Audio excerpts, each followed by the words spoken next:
क्या आपने कभी किसी जानवर को आत्महत्या करते देखा है? क्या कोई जानवर परेशान होकर के आत्महत्या करता है?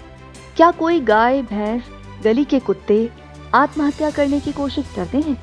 क्या रंग देखकर किसी की कीमत तय होती है? क्या एक पढ़ी लिखी आत्मनिर्भर लड़की को भी समाज के जहरीले तानों से गुजरना पड़ता है?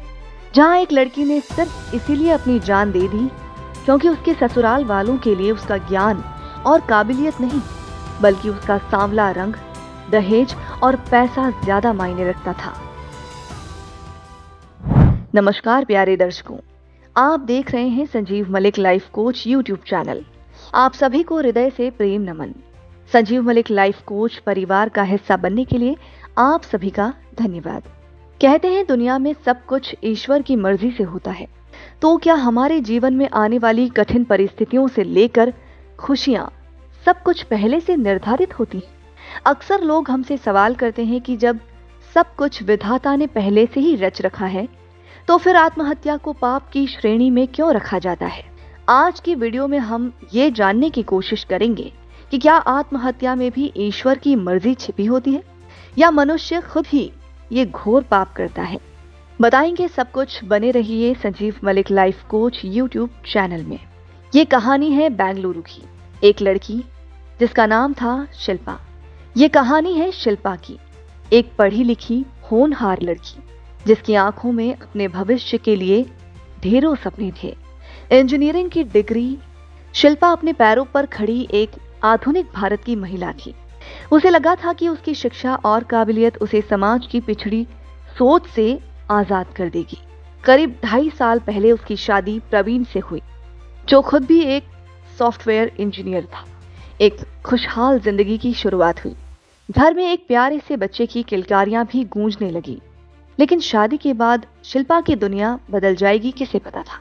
शिल्पा के परिवार का आरोप है कि शादी के वक्त 15 लाख नकद और सोने के गहने देने के बावजूद पैसों का लालच खत्म नहीं हुआ। पति प्रवीण ने ओरेकल की अपनी अच्छी नौकरी छोड़कर फूड बिजनेस शुरू किया था, जिसके बाद पैसों की मांग और बढ़ गई। लेकिन पैसों की मांग से भी बड़ा एक जख्म था जो शिल्पा को हर रोज दिया जाता था। एक ऐसा ताना जो उसकी काबिलियत, उसकी पहचान, हर चीज पर भारी पड़ रहा था। शिल्पा की सास उसे कहती थी कि तुम काली हो और मेरे बेटे के लिए अच्छी जोड़ी नहीं, उसे छोड़ दो, हम उसके लिए कोई और अच्छी दुल्हन ढूंढेंगे।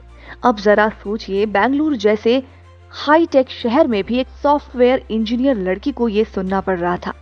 उसकी डिग्रियां, उसकी नौकरी, उसकी ममता, सब कुछ उसके रंग के आगे बौना साबित कर दिया गया। ये शब्द किसी चाकू की तरह हर रोज उसके दिल को छलनी करते रहे। परिवार का आरोप है कि इस मानसिक प्रताड़ना और दहेज के लगातार दबाव ने शिल्पा को अंदर से तोड़ दिया और मंगलवार की रात उसने हार मान ली। शिल्पा शांत हो गई, शरीर को अलविदा कह गई। अपने ही घर में शिल्पा का शव फंदे से लटका मिला। प्यारे दर्शकों, इस पृथ्वी लोक पर आए सभी जीव केवल कर्म को ही समर्पित। स्वयं भगवत गीता में भगवान श्री कृष्ण ने यही कहा था कि धरती पर मनुष्य केवल कर्म करने के लिए ही जन्म लेता है और कर्म के आधार पर ही उसे फल भोगने पड़ते हैं। भगवत गीता की माने तो मनुष्य निरंतर कर्म करता है। उसके लिए आजीविका की तलाश करने से लेकर आराम फरमाने तक सभी क्रियाओं को कर्मों में ही गिना जाता है। एक सोया हुआ व्यक्ति भी कर्म करता है। इस जन्म में हम जो भी कर्म करते हैं उसका फल हमें अगले जन्म में भोगना पड़ता है। गीता की माने तो शरीर, वाणी और मन से किए गए सभी कार्यों को कर्म के अंतर्गत रखा जाता है। जो मनुष्य अच्छे कर्म करता है उसे अच्छे फल भोगने को मिलते हैं और बुरे कर्म करने पर बुरे परिणाम। जो लोग आत्महत्या करते हैं, क्या वो भी पहले से ही निर्धारित होता है?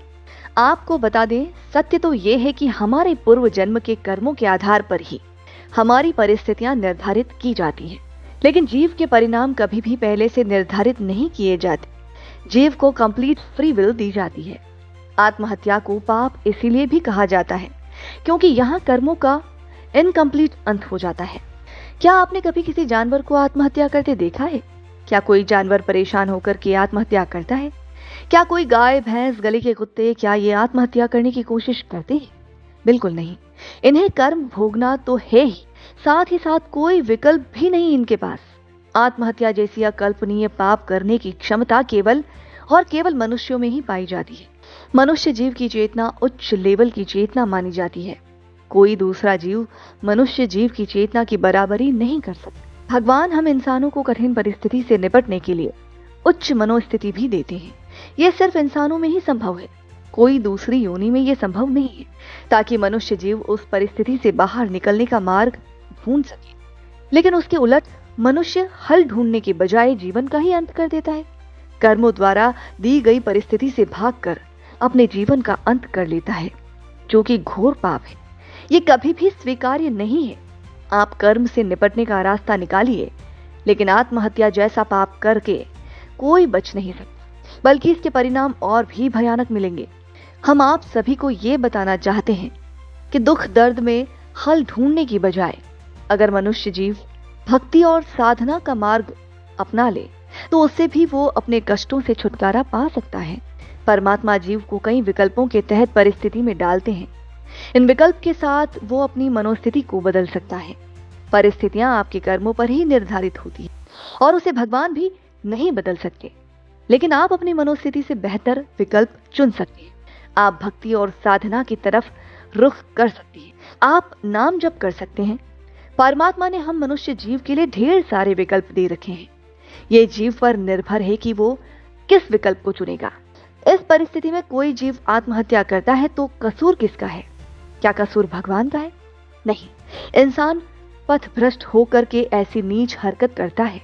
हमारे गुरु महाराज जी फरमाते हैं कि दुख मिलते हुए भी मनुष्य जीव इस पृथ्वी पर सत्कर्म का मार्ग अपना सकता है, लेकिन जब मनुष्य इन सभी विकल्पों को छोड़कर अनिश्चितता की ओर जाता है, तब वो आत्महत्या जैसा बड़ा पाप कर बैठता है। संतों की माने तो आत्महत्या का अधिकार किसी को भी नहीं है और इसमें ईश्वर की मर्जी कभी नहीं होती। उनका मानना है कि ये शरीर मनुष्य का है ही नहीं, ये तो ईश्वर की देन है, एक अनमोल उपहार, जिसकी मदद से हम परमात्मा तक पहुंच सकते हैं। मोक्ष की मंजिल तक जाने के लिए भी हमारा ये शरीर मददगार है। अगर ये 5 इंद्रियां ना होती तो जीव नाम जप नहीं कर सकता था और ना ही कर्म और ना ही भक्ति कर सकता था। इसे खत्म करने का अधिकार किसी भी मनुष्य को नहीं होता। आत्महत्या को एक उदाहरण से समझते हैं। मान लीजिए आपने कोई मकान किराए पर लिया है। मकान मालिक को आप हर महीना किराया देते हैं, लेकिन किराया देने का मतलब ये नहीं होता कि मकान आपका हो गया और आप जो चाहे कर सकते हैं।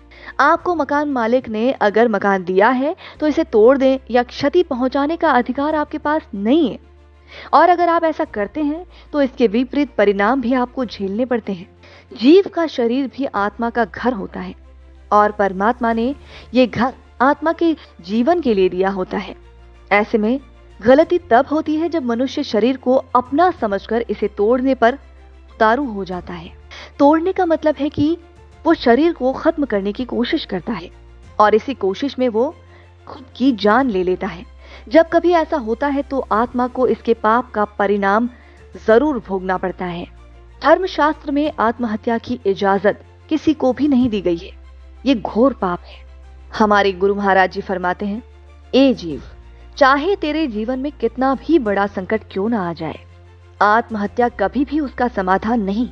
जो जीव मृत्यु को समाधान के रूप में देखते हैं, कर्म दंड से भागने की कोशिश में लगे हैं, उनकी आत्मा को कई वर्षों तक प्रेत योनि में भटकना पड़ता है।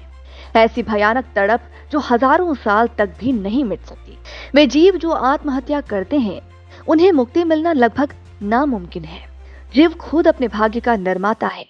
अगर हम अपना कर्म अच्छा रखते हैं तो आने वाले दिनों में हमें सुख भोगने को भी मिलेगा, और जो मनुष्य आत्महत्या जैसे पाप को चुनकर बुरे कर्मों को अपनाता है तो उसे कई योनियों तक सजा भुगतनी पड़ती है। आज के लिए इस वीडियो में बस इतना ही।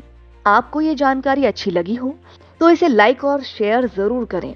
इसी तरह और भी वीडियोस के लिए जुड़े रहिए Sanjeev Malik life coach YouTube channel के साथ। आपकी क्या राय है हमें कमेंट में जरूर बताइए। क्या शिल्पा के पास दूसरे विकल्प भी मौजूद थे? धन्यवाद।